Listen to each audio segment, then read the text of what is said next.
इमरान खान पाकिस्तान नारे तकबीर अल्लाहू अकबर। मैंने ऐसा क्राउड ना 24 नवंबर को देखा, ना 4 अक्टूबर को देखा, ना वो 25 अगस्त को देखा।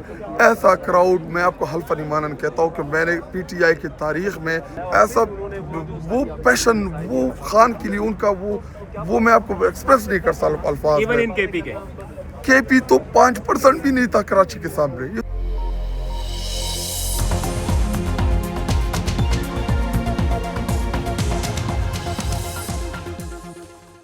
बिस्मिल्लाहिर्रहमानिर्रहीम, अस्सलाम वालेकुम। पाकिस्तान और दुनिया भर में देखने और सुनने वालों को अब्दुल कादिर का सलाम। पाकिस्तान में 13 जनवरी की रात है। सियासी एतबार से पंजाब और सिंध के बाद अब अगला महाज कहाँ पर गर्म होना है उसके बारे में कुछ मुशावरत जारी थी। अभी फैसला भी हो गया और उसका ऐलान भी कर दिया गया।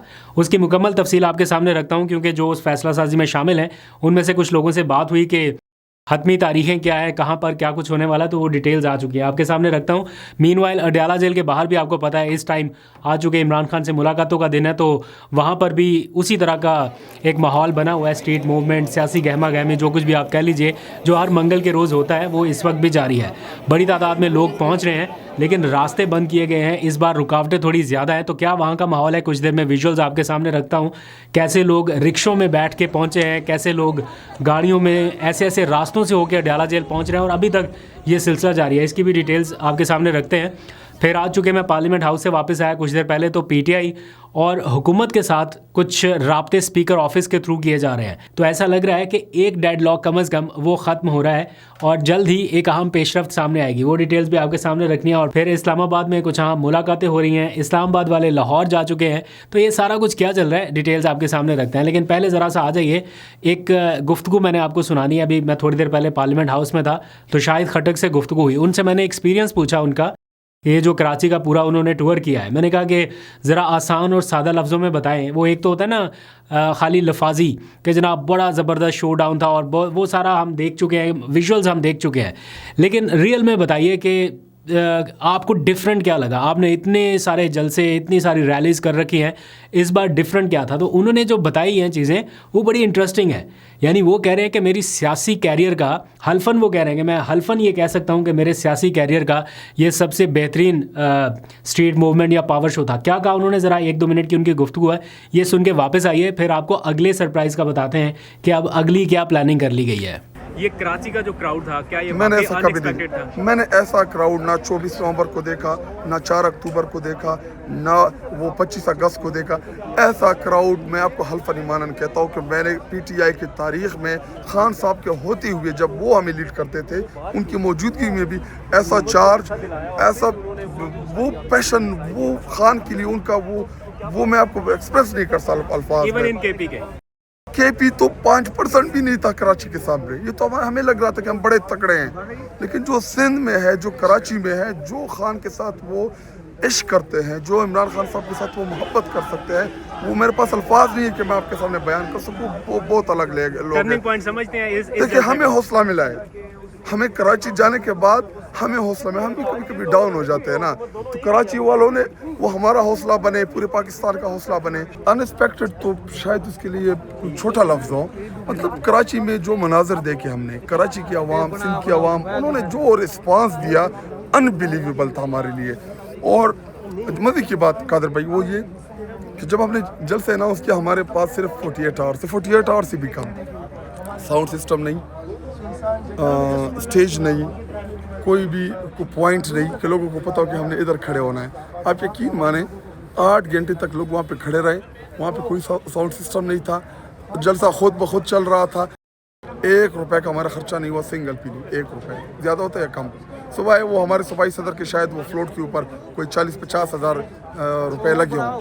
1 रुपए हमारे जलसे के ऊपर। 25 लाख रुपए आपने वो भी तो दिया ना, जो जमा कराया था। तो वो तो हमें उसी के लिए हमने जमा कराया था, तो उन्होंने तो इनसे हमें नहीं दी ना। अच्छा, अगर आपको रुकावटें ना डालने देते 20-25 लाख लोग होते, 20-25 लाख कराची में। तो शाहिद खट्टक की आपने गुफ्तगू सुनी, अपनी राय का इजहार ज़रूर कीजिएगा। वो तो कह रहे हैं कि केपीके से भी ज़्यादा वहाँ पे चार्ज क्राउड था और इमरान खान के टाइम पे भी वो कह रहे हैं कि ऐसे मनाजर कम देखने में मिले। बहरहाल आपकी राय जानना चाहेंगे, ज़रा कमेंट सेक्शन में बताइएगा। कमेंट्स में ही कल किसी ने लिखा था कि बलूचिस्तान की बारी कब आएगी, बलूचिस्तान का नंबर कब आएगा। तो अगला स्टॉप है बलूचिस्तान का। क्योंकि पंजाब हो चुका, सिंध हो चुका, अब केपी और बलूचिस्तान। केपी में तो ऑलरेडी उनकी स्ट्रीट मूवमेंट चल रही है, हुकूमत है वहाँ पर, तो सबकी नज़रें अब बलूचिस्तान की तरफ थी कि वो कोई शेड्यूल फाइनल होता है या नहीं। तो बलूचिस्तान के जो प्रेसिडेंट हैं पीटीआई के, दाऊद शाह काकड़, उन्होंने सुहेल अफरीदी से मुलाकात की और उन्हें दौरा बलूचिस्तान की दावत दी है। इस हवाले से कुछ चीज़ें तय हो चुकी हैं, शेड्यूल फाइनलाइज हो चुका। कुछ बहुत ज़्यादा डिटेल में मैं नहीं जाता, लेकिन दाऊद शाह काकड़ से भी थोड़ी देर पहले मेरी बात हुई, उनसे मैंने जानने की कोशिश की कि क्या वाकई ये चीज़ें फाइनलाइज हो चुकी हैं और अगला स्टॉप बलूचिस्तान का है, तारीखें क्या है, कब आएंगे। तो उन्होंने बताया कि चूँकि KPK में 17 जनवरी, 24 जनवरी और 25 जनवरी को कुछ इवेंट्स पीटीआई ऑर्गेनाइज करने जा रही है, इसलिए फौरी तौर पर नहीं, लेकिन फरवरी के पहले हफ्ते में वज़ीर आला खैबर पख्तूनख्वा बलूचिस्तान का दौरा करने जा रहे हैं और स्ट्रीट मूवमेंट के हवाले से तैयारियां शुरू कर दी गई हैं। उन्होंने बताया कि गालबन 29 या 28 तारीख को वो फ्लाई कर जाएंगे यहाँ से, खैबर पख्तूनख्वा से। एक आध दिन तक उन्हें ब्रीफिंग दी जाएंगी या उनके साथ मुशावरत भी होगी और फिर फरवरी का पहला हफ्ता जो होगा, पहली तारीखों से वो बलूचिस्तान की स्ट्रीट मूवमेंट का होगा। जो आरिफ रिंद हैं बलूचिस्तान के पीटीआई के रहनुमा, वो कह रहे हैं कि हमने सुहेल अफरीदी से कहा है कि नसीराबाद से इस स्ट्रीट मूवमेंट का आगाज़ किया जाए। तो देखते हैं सिंध के बाद बलूचिस्तान में कैसा वेलकम मिलता है सुहेल अफरीदी को। उन्हें कोई बलूची टर्बन पहनाई जाती है या बाकी जो मामलात रहे हैं सिंध वाले वो वैसे ही रहते हैं या थोड़े से डिफरेंट रहेंगे। बलूचिस्तान में आपको पता है कि बहुत ज़्यादा आबादी उस तरह से नहीं है जैसे कराची में है, तो इसलिए कराची के मुकाबले में वो माहौल, वो मंजरनामा शायद ना नज़र आए, लेकिन फिर भी बलूचिस्तान में एक बड़े अरसे से पीटीआई की कोई इस तरह की मेगा मूवमेंट नहीं हुई, तो आपको एक अच्छा पावर शो देखने को मिल सकता है। अब आ जाइए ज़रा अडयाला जेल की तरफ। अडयाला में आज आपको पता है मंगल का दिन मुलाकातों के लिए मुख्तस है। मुलाकात ना कराने का दिन इसको कहा जाने लगा है अभी, क्योंकि मुलाकात नहीं कराई जाती। आज भी मुकर्रर वक्त ख़त्म हो गया। पिछले मंगल जब अलीमा खान और सारे कारकुनान थे तो पुलिस एहलकार बार बार मुज़ाकरात कर रहे थे। 4 बार मेरा ख्याल मुज़ाकरात के दौर हुए और फिर आखिर में ये कोई यकीन दहानी कराई गई थी कि अगले मंगल आपकी मुलाकात करा दी जाएगी। आज भी मुलाकात का वक्त ख़त्म हो गया और आज मुलाकात तो नहीं कराई गई, अलबत्ता रुकावटें काफ़ी खड़ी की गई। इस बार ये रुकावटें मामूल से ज़्यादा थी, क्योंकि चक्री नाके के ऊपर बैरिया टाउन साइड से, पिंडी साइड से, जहाँ जहाँ से कोई जाना चाह रहा था उन्हें मुश्किलात का सामना करना पड़ा। और इस बार चूँकि कॉल दी गई थी ज़्यादा तादाद में लोगों के पहुंचने की, तो मुख्तलिफ़ जगहों से हमने देखा लोग पहुंच रहे, वीडियोस बना बना के सोशल मीडिया पे डाल रहे हैं। कोई कच्चे रास्तों से होता हुआ जा रहा है। रेहाना डार की मैंने वीडियो देखी, वो रिक्शे पे सवार होके वहाँ पर पहुँच गई जहाँ गाड़ी उनकी रोक दी गई कि नहीं आगे जाने दिया गया। वहीं से वो रिक्शे पे बैठी और फिर उन्होंने मेक श्योर किया कि वो अडयाला के उस नाके तक पहुँचे जहाँ अलीमा खान पहुँची हुई हैं। और कुछ लोगों को काफ़ी देर तक रोके रखा गया, लेकिन अब जब मैं व्लॉग कर रहा हूँ तो इतलात मिल रही हैं कि कुछ जगहों से रास्ते खुलवाए गए और अब और ज़्यादा तादाद में लोग पहुँच रहे हैं। तो दिन की निस्बत शाम के औकात में या रात के औकात में ये तादाद बढ़ती जाएगी। 2 दिसंबर को आखिरी मुलाकात हुई थी इमरान खान से और आज भी इस वक्त तक मुलाकात का कोई इम्कान नज़र नहीं आ रहा। ताहम जो अलीमा खान है या बाकी उनकी बहनें हैं वो कह रहे हैं कि हम यहीं पे बैठे हैं, कुरान खानी करेंगे और असीरान की रिहाई के लिए दुआया तकरीब का एहतमाम करेंगे। देखते हैं कब तक ये शोडाउन जारी रहता है। सर्दी काफ़ी हो गई है इस्लामाबाद, रावलपिंडी में, तो रात पूरी ठहरना ये थोड़ा सा मुश्किल लगता है। और फिर अगर वाटर कैनन आ गई हमेशा की तरह, इस बार भी पिछली दफ़ा नहीं आई थी, लेकिन अगर दोबारा वाटर कैनन आती है तो फिर और भी मुश्किल हो जाएगा। तो देखते हैं कि इस बार क्या यकीन दहानी कराई जाती है। वापस आइए ज़रा पार्लियामेंट हाउस की जानिब। आज पार्लियामेंट हाउस में कुछ अहम मुलाकातें रहीं। पीटीआई के रहनुमाओं की स्पीकर ऑफिस में आनियाँ जानियाँ जो है वो कई दिनों से जारी हैं। कभी ख़तों किताबत हो रही है, कभी कोई चीज़ पहुंचाई जाती है, कभी मुलाकातें होती हैं। और इसका बैकग्राउंड ऑब्वियसली आपको पता है कि अपोजिशन लीडर महमूद अचकज़ई की तैनाती के हवाले से है। आज आखिरी दिन था जो स्पीकर ने अनाउंस किया था पूरा एक प्रोसेस अपोजिशन लीडर की तैनाती का। तो उसमें जिसने नॉमिनेशन जमा कराने थे, अगर कोई अपोजिशन ग्रुप ये समझता है कि हमारा मेंबर आना चाहिए तो उनके पास मौका था कि वो अपना नॉमिनेशन पेपर जमा करा देते। फिर जिस अपोजिशन ग्रुप की स्ट्रेंथ ज़्यादा होती उनका मेंबर जो है वो अपोजिशन लीडर बन सकता है। तो और किसी ने कागजात नहीं जमा कराए, सिर्फ पीटीआई ने अपोजिशन लीडर के लिए अपने कागजात या जो कुछ भी रिक्वायर्ड डॉक्यूमेंट्स थे वो उनके हवाले किए स्पीकर ऑफिस के।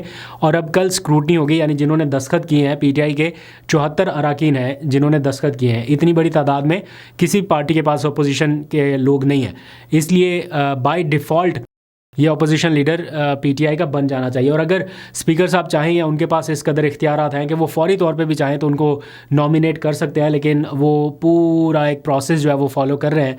और यकीन दहानी कराई गई है पीटीआई के लोगों को। जी हाँ, ये पीटीआई के लोग खुद बता रहे हैं मुलाकात करने के बाद बाहर निकल गए कि हमें ये यकीन दहानी कराई गई है कि कल या परसों तक अपोजिशन लीडर की तकर्री का नोटिफिकेशन जारी हो जाएगा। तो बज़ाहिर ऐसा लगता है कि एक पहला CBM कॉन्फिडेंस बिल्डिंग मेजर जो है वो बनने जा रहा है, लिया जा रहा है और PTI को उनका अपोजिशन लीडर मिल जाएगा। अभी भी आखिरी लम्हात में इसमें कोई ट्विस्ट आ सकता है, ये हतमी नहीं कहा जा सकता कि जनाब ये महमूद खान अचकज़ई बन ही जाएंगे, आखिरी लम्हात में भी कुछ हो सकता है। बहरहाल ये बताया जा रहा है कुछ लोगों की जानिब से कि उनके नवाज शरीफ साहब से भी राब्ते हुए या पसे पर्दा कुछ चीज़ें ऐसी चल रही हैं जहाँ से कुछ ग्रीन सिग्नल्स मिले और हुकूमत और PTI के दरमियान कम अज़ कम इस मामले पर एक जो डेडलॉक था वो ख़त्म हो गया।